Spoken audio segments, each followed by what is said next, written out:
이혼 과정이라는 거는 이거는 일종의 카드 게임에서 쓰는 조커 같은 개념이에요.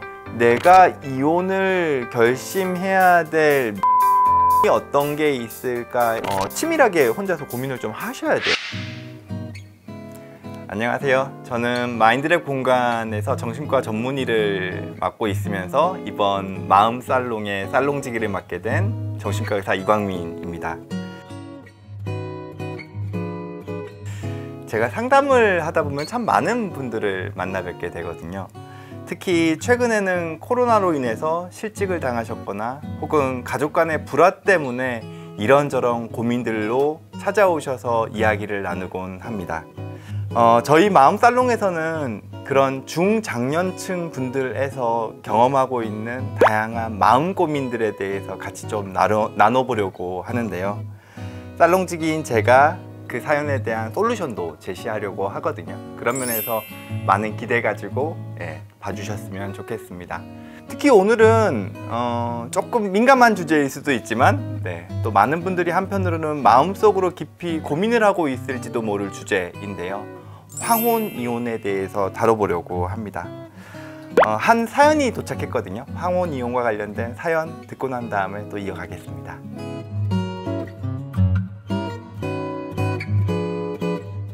네, 안녕하세요. 저는 아들 셋을 다 키운 60대 엄마입니다. 아들들은 어릴 때부터 밤 늦게까지 시끄럽게 장난을 치고 말을 정말 안 들었습니다.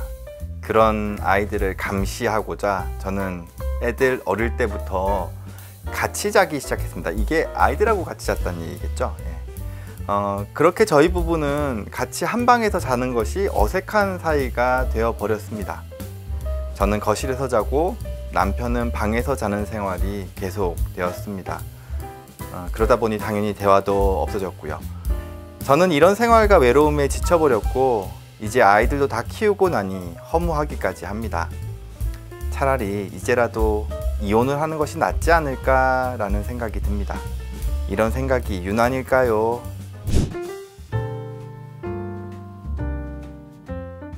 결국에는 이게 현실에 대한 부분이거든요. 우리는 다 현실을 살아가거든요. 그러니까 즉 이 사연 보내주신 분도 처음에는 엄마로서의 역할이 본인에게 현실적으로 중요하다 보니까 거기에 맞춰서 이제 남편하고 떨어져서 주무신 거겠죠.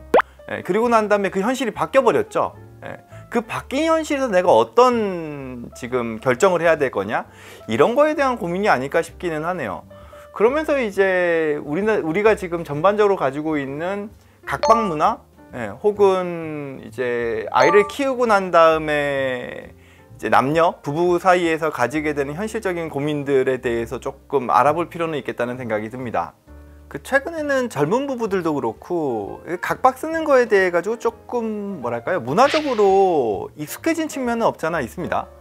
방송에서도 여러 개그맨들이나 연예인들이 각방을 쓴다는 거에 대한 거를 그냥 공공연하게 얘기하기도 하죠. 그만큼 각방 문화에 대한 거는 그렇게 낯설지만은 않는 것 같습니다. 사연 주신 분도 마찬가지고요. 실제로 조사한 결과를 보면 한 방에서 한 침대에서 같이 자는 분들의 비율이 한 42.3% 정도였어요. 그러니까 즉 반도 안 됐다는 얘기거든요. 각방을 쓴다는 게 32.3%, 같은 방에 자면서 침대를 따로 쓴다는 비율이 25.1%였습니다. 각방을 쓰거나 혹은 같은 방에서 다른 침대를 쓰시는 거 역시 수면을 유지하시는 데는, 좋은 수면을 유지하시는 데는 좋은 방법이 될 수는 있습니다. 하지만 이제 부부간의 관계 문제에 있어서는 이 각방이라는 것 자체가 좀 부정적인 영향을 줄 수 있죠. 서로가 삶에서 공유되는 시간이 일정 부분은 잠자리에서 공유되는 측면이 상당히 크거든요. 아이들이 아직까지 어릴 때는 부부간의 그 아이라는 매개체, 아이라는 공통 분모를 통해 가지고 서로 소통하게 되는 기회들이 생기게 되지만 점점 아이들이 커가면서 독립을 하게 되면 부부 사이에서의 공통점이 점점 줄어들 수밖에 없고 끊길 수밖에 없습니다. 어떻게 보면 점점 접점이 없는 걸 느끼면서 배우자가 마치 남처럼 느껴지는 순간까지도 올 수 있죠. 평균 수명이 그렇게 길지 않을 때에는 그 시점이 되면 이제 인생의 노후를 준비하는 상황이 되기 때문에 그래 뭐 이때까지 살았는데 참고 살지, 이게 가능하거든요. 근데 지금은 그렇지 않죠. 지금은 이제 100세 시대를 바라보는 그 사회가 됐기 때문에 막상 아이들을 독립시키고 가정으로서 이제 이 부부만의 삶을 살아갈 때 아직까지 내가 살아가야 될 날이 뭐 경우에 따라서는 30년, 40년 그 이상이 남아 있거든요. 그러면 이제 정말 나의 제2의 삶을 살아가고 싶다, 나의 제2의 인생을 계획해보고 싶다, 이런 것들이 생길 수 있고, 그런 생각에서 막상 지금 내 옆에 있는 배우자가 나의 남은 여생에 정말 필요한 사람일까에 대한 생각을 할 수밖에 없는 게 아닌가라는 생각도 듭니다. 이게 제 주변에도 보면은 황혼 이혼이 꽤 많이 늘었거든요. 실제 2020년 기준 전체 이혼 중에서 황혼 이혼이 차지하는 비율이 무려 34.7%나 된다고 합니다. 그러니까 이제 전체 이혼 중에서 3분의 1 넘게가 이제는 황혼 이혼이 차지하고 있다는 얘기죠. 2021년 혼인 이혼 통계를 보면요, 지난해 이혼은 10만 2천 건으로 전년보다 4.5%, 한 5천 건 정도가 감소했어요. 하지만 황혼 이혼은 전년보다 7.5%나 증가를 했다고 합니다. 즉 이런 거죠. 황혼 이혼을 하시는 분들은 눈앞에 안 보이면 좀 참고 사실 수 있으신 경향이 있어요. 근데 이 코로나 상황 때문에 같이 붙어 있어야 되는 시간이 더 늘어났잖아요. 그러다 보니까 그냥 이놈의 남편 눈에라도 안 보였으면 그냥 내가 참고 살 텐데 자꾸 같이 살면서 부대끼고, 그러다 보니까 보기 싫은 꼴도 보게 되고, 그러다 보니까 이제 황혼 이혼은 더 늘게 되는 측면도 없지 않아 있나 생각도 드네요. 상당 부분의 배우자분들께서 황혼 이혼을 생각하게 될 때 이제 무시당하고 모욕하는 경우를 많이 언급을 한다고 합니다.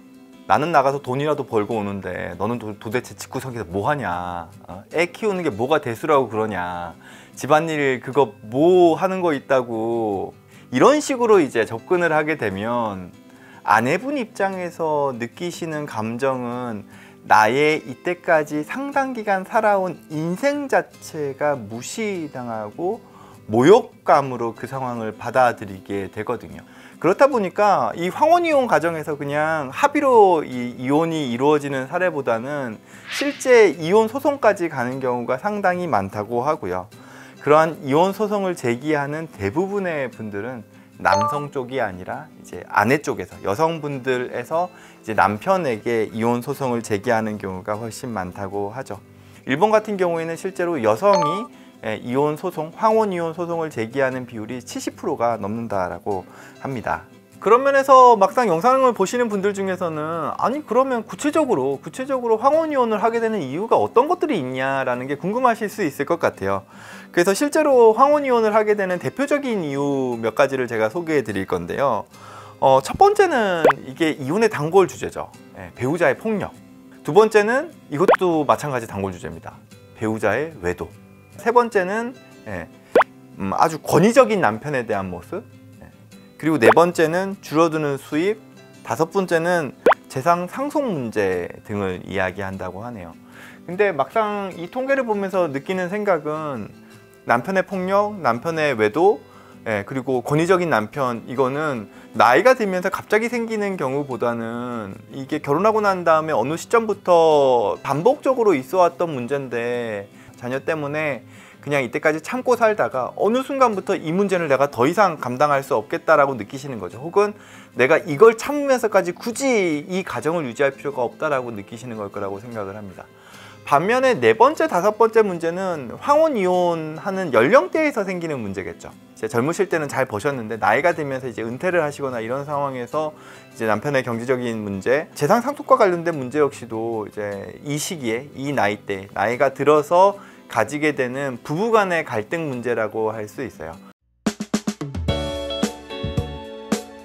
이혼은 사실 현실적인 문제죠. 살아가면서 이혼을 생각하지 않는 부부는 저는 없을 거라고 생각해요. 물론 뭐 방송상에서 되게 이렇게 인꼬부부처럼 나오시는 분들은 마치 이렇게 막 천생연분처럼 말씀을 하시지만 그분들도 실제 살아가면서는 이혼 고민하시겠죠.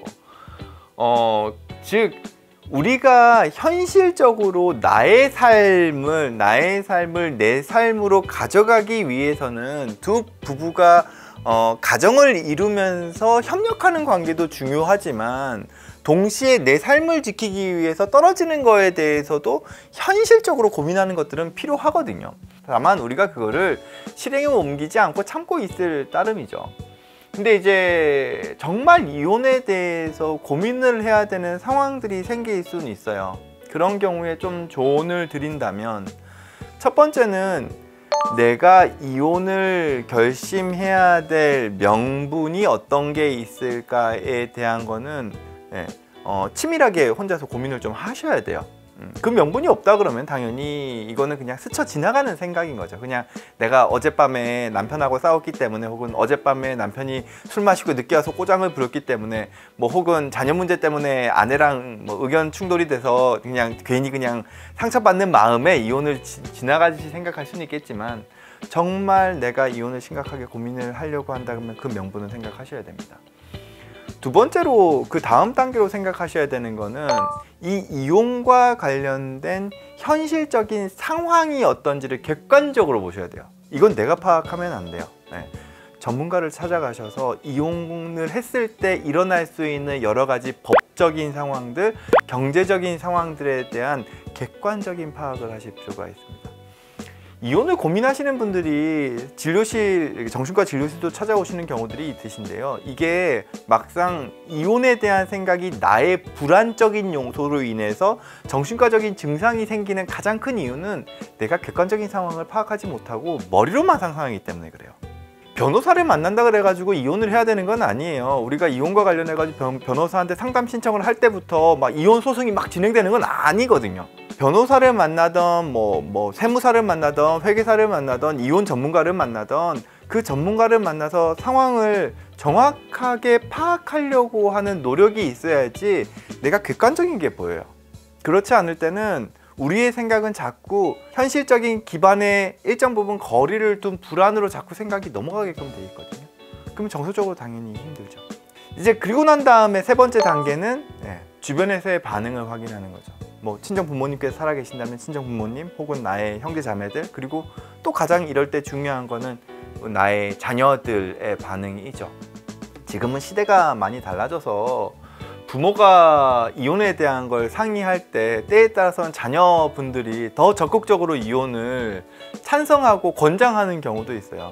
나 이때까지 우리 엄마 이렇게 억울하게 사는 거 참 보기 힘들었다, 혹은 그래 아빠도 이제는 아빠 인생 살아 라는 식으로 자녀들이 먼저 이혼을 권하는 경우들도 있거든요. 이게 막상 둘이 같이 있으면 두 분의 삶이 행복하지 않다는 거를 두 분뿐만 아니라 자녀들 역시도 같이 느끼고 있다는 면에 서겠죠.